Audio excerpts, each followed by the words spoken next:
If your new 6th Gen Honda CR-V is refusing to start, don't panic. The fix is often simpler than you think. Statistically, over 85% of starting issues in modern SUVs are caused by simple battery discharge or loose connections.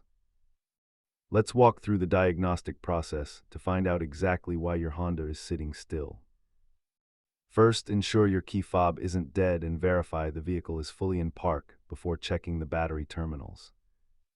For hybrid models, the small 12-volt battery is usually the culprit rather than the large high-voltage pack. If you have the turbo engine, listen for a clicking starter or a fuel pump that fails to prime.